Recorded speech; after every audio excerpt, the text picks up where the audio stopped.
In the opening section of Vayera, HaKadosh Baruch Hu asks Moshe Rabbeinu to tell the Jewish people what has been famously become known as the Arba Lashonot Shel Geula, V'hotzeti v'Yitzalti v'Ga'alti v'Lakachti, and I'll release them from under the sufferings of Egypt, and I'll save them from their labor, and I'll redeem them with an outstretched arm, and I shall take them for me as a people. Unfortunately, as the Torah later reports, Bnei Yisrael found no comfort in these promises. Moshe spoke these words to the Bnei Yisrael, but they didn't listen to Moshe because of the shortness of spirit and hard work.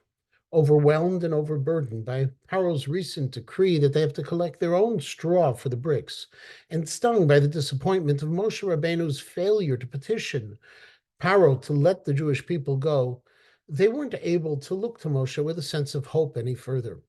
Immediately afterwards, in Perek Vav Pasuk Yud Gimel, we read that HaKadosh Baruch Hu commanded them, Vayitzavem, regarding the Jewish people and Paro, the king of Egypt, to release the Israelites from Egypt.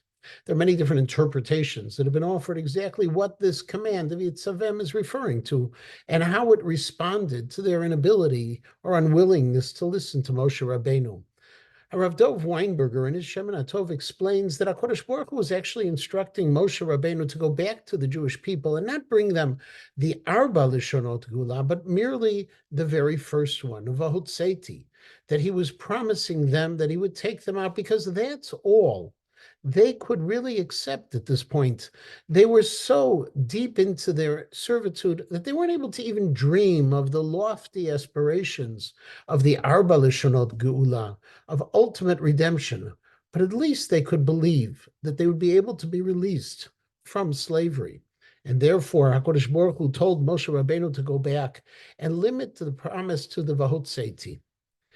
Rav Weinberger goes one step further, however, and he suggests that this is actually the reason why we use the Arba Lishonot Shel Geula as the basis for the 4 cups of wine at the Leil HaSeder. Why specifically do we use those 4 Lishonot to remember on the night of the Seder, the Yetziat Mitzrayim? Rav Weinberger suggests that we're doing so. We drink the 4 cups. We remember the Hotzeti v'Yitzalti v'Ga'alti v'Lakachti because even though we weren't able to accept all 4 of these, even though we couldn't dream at the time we were in Egypt of an ultimate Geula, every year at Pesach, we are now ready. We declare our willingness to accept and our ability to understand and to aspire to the greatness of a future of Klal Yisrael, of the Jewish people back in Eretz Yisrael.